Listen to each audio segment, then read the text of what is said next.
Pada ayat ini Allah menceritakan kondisi manusia. Kita semua kan manusia, nggih. Kalau kita diberi ujian terus kita diberikan kesenangan sama Allah Subhanahu wa taala, kita bisa melewati ujian itu, seketika kita akan berkata Allah memuliakan saya. Nek boso gampang karena aku wong soleh sih. Wong aku soleh. Ya aku bakal diingin-ingin seperti itu. Kemudian Ibnu Katsir menerjemahkan ayat tadi dalam tafsirnya. Allahu yaqul, Allah berfirman, Allah mengingkari sifat manusia yang jika Allah meluaskan baginya dalam hal seperti rizki, maka ia menganggapnya bahwa hal itu merupakan kemuliaan dari Allah Subhanahu wa taala untuk dirinya. Jadi kalau misalkan ada orang rezekinya diluaskan sama Allah Subhanahu wa taala, dia anggap seketika itu adalah bentuk kemuliaan dari Allah Subhanahu wa taala untuk orang tersebut. Paham apa betul? Masuk dulu nih, paham dulu ya. Jadi misalkan gini, ini ada orang dikasih harta benda banyak luar biasa, bentuknya luar biasa. Ini manusia biasa, manusia awam, bukan orang soleh, bukan. Ketika dia diberikan rezeki yang banyak itu, seketika dia beranggapan gara-gara ini sebab saya dimuliakan sama Allah Subhanahu wa taala. Kemudian Ibnu Katsir menambahkan, padahal kenyataannya tidaklah seperti itu. Bahkan sebenarnya hal itu merupakan ujian dan cobaan. Jadi harta benda yang dipegang, yang dimiliki sama manusia itu adalah ujian dan cobaan dari Allah Subhanahu wa taala.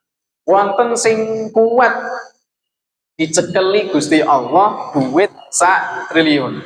Tapi wonten sing boten kuat dicekeli duit 1 miliar. Seperti itu. Maksudnya kuat dan enggak kuat pripun? Orang yang kuat dititipi harta sama Allah, hartanya itu akan dibelanjakan untuk fisabilillah. Untuk kemaslahatan umat. Duit rezeki ini dibagi kali tiang sanes. Itu bentuk daripada orang yang bisa memegang harta dari Allah Subhanahu wa taala. Tapi orang yang nggak bisa megang harta dari Allah Subhanahu wa taala, rezeki dari Allah Subhanahu wa taala, itu contohnya duit tapi malah nggo maksiat. Foya-foya. Itu bentuk daripada dia tidak bisa menjaga harta dari Allah Subhanahu wa taala.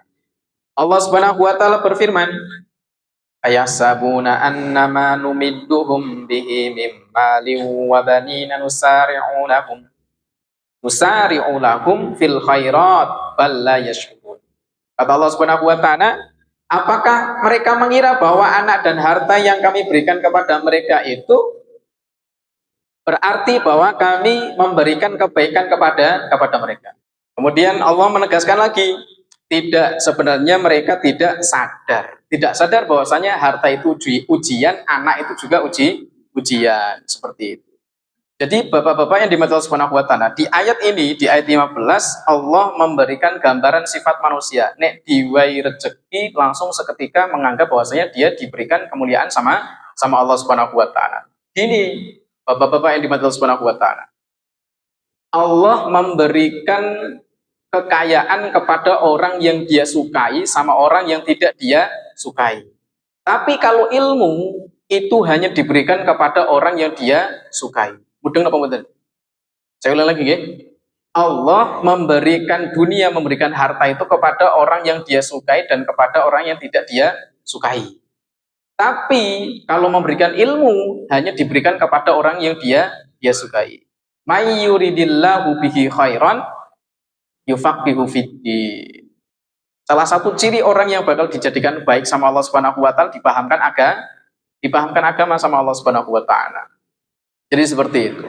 Nah, ini yang sekarang dikejar sama banyak manusia. Yang dikejar adalah pengakuan orang, sukses baik. Pengakuan teman, saya kira sukses, dan lain sebagainya. Apalagi sekarang adanya media sosial, Pak. Nyari duit di media sosial sekarang gampang sekali. Iya, Pak. Gara-gara apa namanya? Ada apa istilahnya, Mas? Manestesi. Nah, manestesi dan sebagainya. Jadi tidak kemudian orang yang diberikan lapangan harta sama Allah kemudian dia dicintai sama Allah Subhanahu wa taala. Contohnya ngeten, Pak, contohnya ngeten. Kita di pasar, ngelihat pengemis, kemudian kita ngasih duit kepada pengemis tadi. Apakah itu kita mencintai pengemis tadi? Kan tidak, toh? Tidak. Mudah maksud saya. Jadi dunia ini Allah berikan kepada orang yang tidak dia sukai dan kepada yang dia sukai. Pengedar narkoba soge napa mboten? Soge. Sing tukang nilep apa jenenge duit negara soge napa mboten? Soge. Nyun ngapunten, nyun ngapunten, nyun ngapunten. Sing seneng mucikari soge napa mboten? Soge. Tapi nek tiyang kados niku kira-kira disenengi kali Gusti ana mboten? Mboten. Paham nggih? Beruntunglah orang-orang yang diberikan ilmu sama Allah Subhanahu wa taala. Contohnya jenengan ini. Contohnya jenengan ini. Orang-orang yang menyempatkan waktu untuk belajar, menyempatkan waktu belajar. Ini waktu-waktu seperti itu waktu yang mahal, Pak. Tidak semua orang bisa memakai waktunya seperti ini. Saya tuh masih ingat, Pak. Ada jamaah ngaji itu yang bilang seperti ini. Kan saya tanya, Pak, kok masih bisa ngaji, Pak? Bilang gini beliau itu. Saya malu, Pak Ustadz. Dari pagi sampai sore saya ngejar dunia. Saya malu sama Allah. Allah sudah ngasih dunia sama saya, maksud saya nggak nyiapkan akhir sekarang. Kalau misalkan ada orang alasannya sibuk golek bondo, wae, sholatnya ditinggal, mau Qur'ane ditinggal, ibadah yang lainnya ditinggal. Ngeten Pak, kalau ajeng nyampaikan gitu. Najan kok kita semua, bukan kita nih, kebanyakan dari kita itu belum lancar baca Qurannya, jangan pernah tinggalkan baca Quran. Najan tonggo-tonggone rencang-rencang, tonggo teparo, napa maido jenengan, macane ge grudal-gradul kok maca Quran barang. Enggak usah dihiraukan. Tetap baca Quran. Ngeten, Mbak. Wonten nasihat saking Syekh Mutawali Asy'arawi. Niki setunggal syekh di Mesir, orang hebat iki, Pak. Kullul asya'i tadhbulu in taraktaha. Semua benda itu kalau ditinggalkan itu bakal lapuk. Ngerti lapuk, Pak? Gapuk, ngertos gapuk nggih. Misalkan ngeten. Niki meja saking kajeng. Lama tidak dipakai, lama kelamaan nanti akan dimakan sama rayah. Gini apa mboten? Seperti itu. Kemudian illal Quran, kecuali Al-Quran. Intaroktahu tazbulu anta. Tapi kalau kamu meninggalkan Al-Quran, kamu yang bakal hancur. Mudeng napa mboten? Kalau kita meninggalkan segala sesuatu itu mesti akan hancur. Ninggalkan rumah lama tidak dihuni nanti akan hancur. Makanya sekarang banyak rumah dikontrakkan, Pak.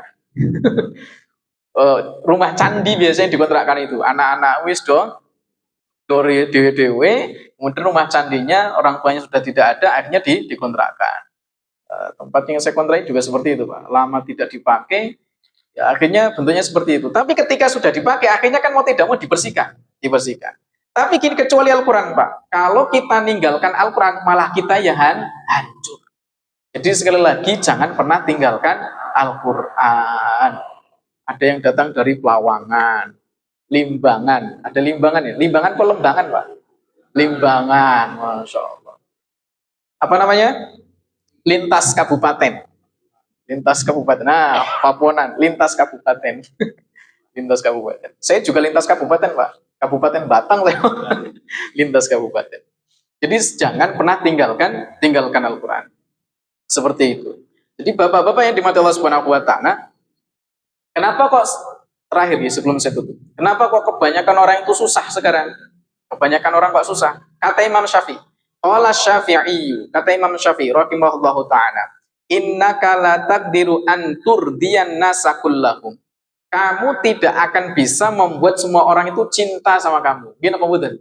Saapi-api wong tetep ana sing ora seneng. Gini apa mboten? Seperti itu. Fa aslih ma bainaka wa bainallahu azza wa jalla. Maka perbaikilah hubunganmu dengan hubungan Allah Subhanahu wa taala. Wala tubali bin nasi, dan jangan pernah hiraukan manusia. Apa Pak sampean kok tiap sore kok sempet ngaji? Kowe maneman mbokane ora usah. Jangan pernah hiraukan manusia. Ngeten Pak, saya gawe susah itu adalah mencari cinta semua manusia. Manusia yang paling baik, manusia yang paling sempurna Nabi Muhammad SAW. Tetap ono sing ora seneng.